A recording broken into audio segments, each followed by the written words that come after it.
नमस्कार। आकाशवाणी से प्रस्तुत है समाचार प्रभात।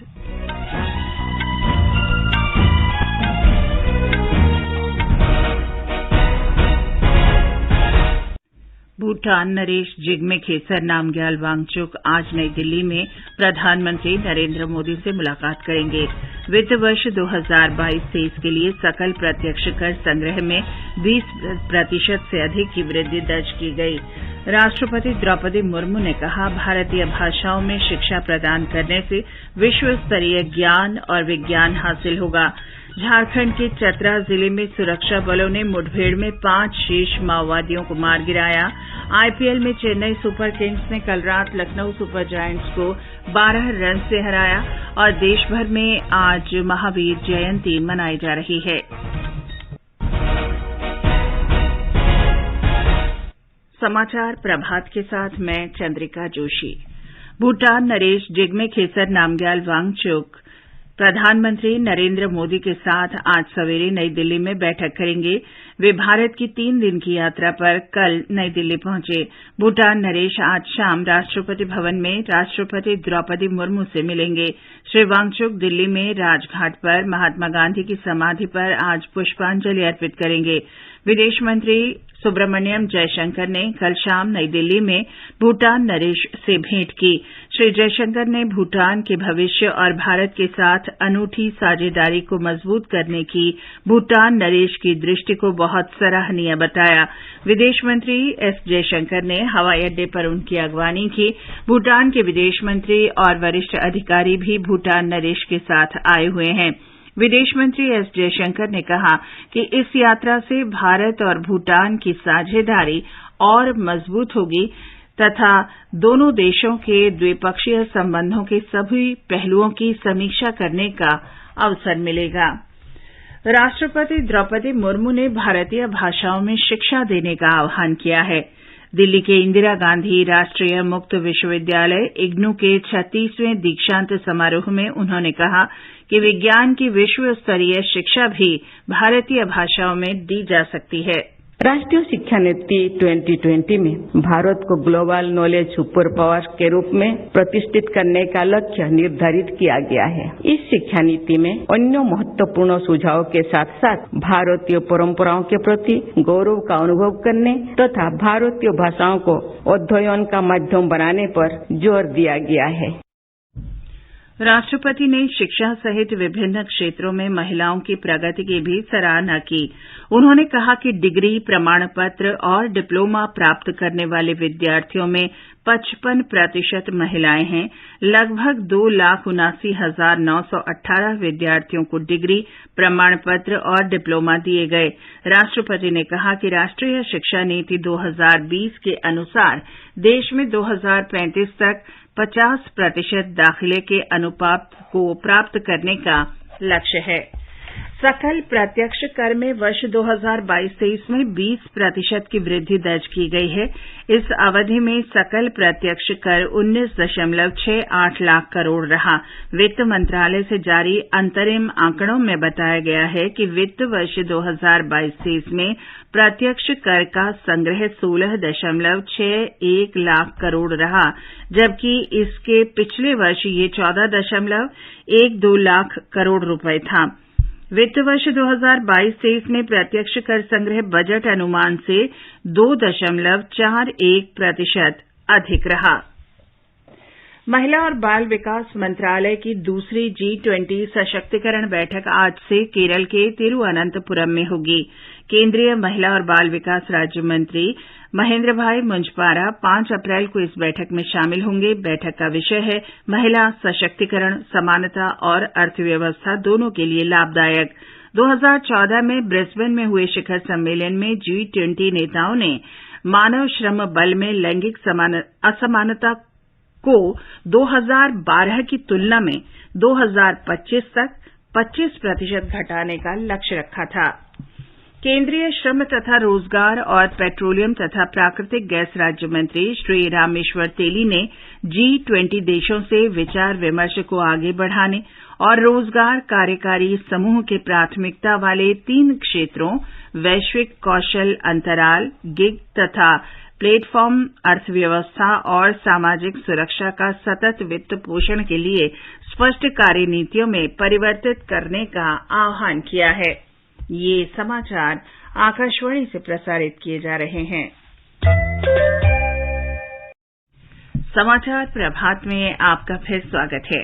झारखंड के चतरा जिले में सुरक्षा बलों के साथ हुई मुठभेड़ में 5 खूंखार माओवादी मारे गए।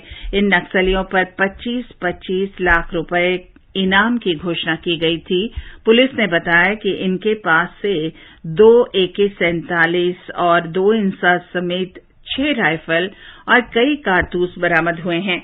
5 सदस्यों की पहचान गौतम पासवान, अजीत उरांव उर्फ चार्लिस, अमर घंजू, अजय यादव उर्फ नंदू और सुजीत भुइयां के रूप में हुई है। अधिकारियों ने बताया कि गुप्त सूचना के आधार पर चतरा पुलिस, कोबरा 203 और CRPF 134 बटालियन द्वारा ये अभियान चलाया गया।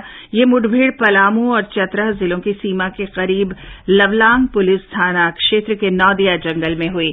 अभियान के दौरान सुरक्षा बलों ने घटनास्थल पर एक माओवादी शिविर को भी नष्ट कर दिया।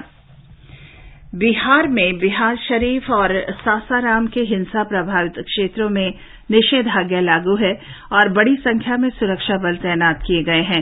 हिंसा प्रभावित इलाकों में अभी तनाव की स्थिति है। लगातार 5वें दिन आज भी इंटरनेट सेवाएं बंद रहेंगी।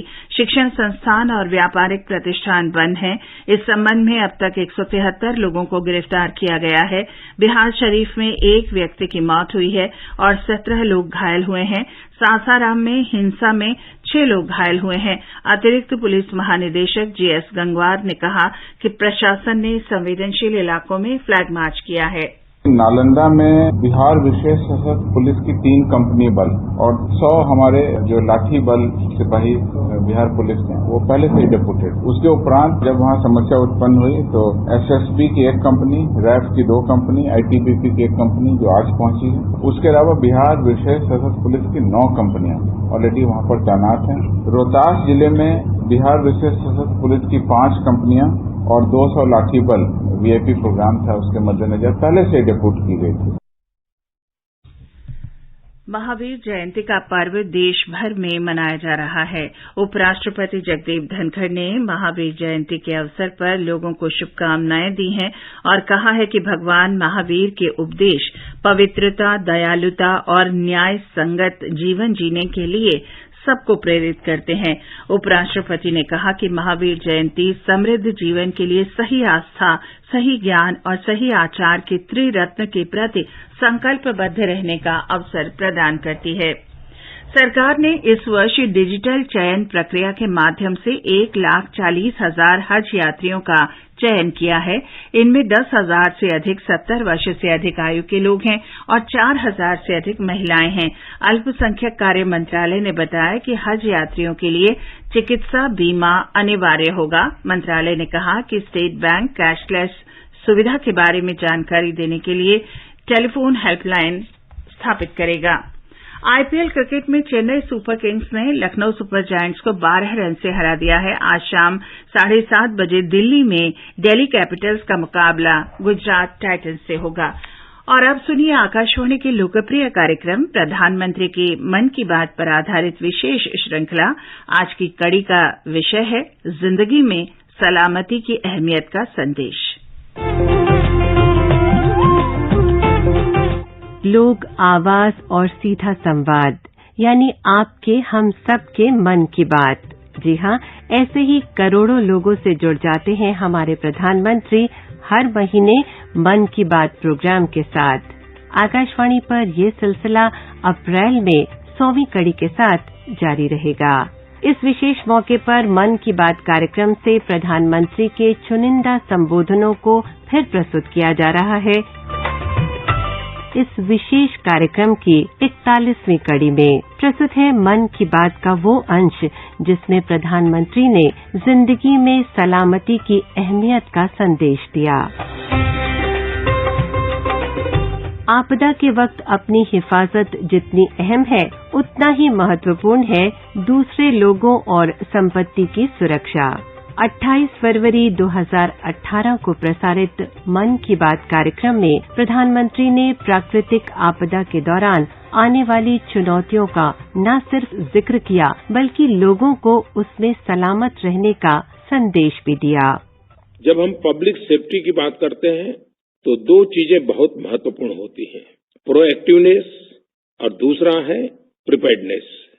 सेफ्टी दो प्रकार की होती है, एक वो जो आपदा के समय जरूरी होती है, सेफ्टी ड्यूरिंग डिजास्टर्स, और दूसरी वो जिसकी दैनिक जीवन में आवश्यकता पड़ती है, सेफ्टी इन एवरीडे लाइफ। अगर हम दैनिक जीवन में सेफ्टी को लेकर जागरूक नहीं है, उसे हासिल नहीं कर पा रहे हैं, तो फिर आपदा के दौरान इसे पाना मुश्किल हो जाता है।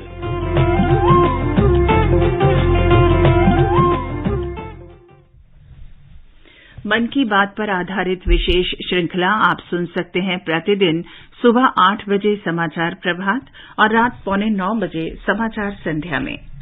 दिल्ली और समूचे राष्ट्रीय राजधानी क्षेत्र में के कई हिस्सों में आज सुबह गरज के साथ तेज बारिश हुई। इससे तापमान में गिरावट दर्ज की गई है। मौसम विभाग ने दिन में भी बारिश का अनुमान व्यक्त किया है। शहर में तेज हवाएं चलने के साथ बौछारें हो सकती हैं।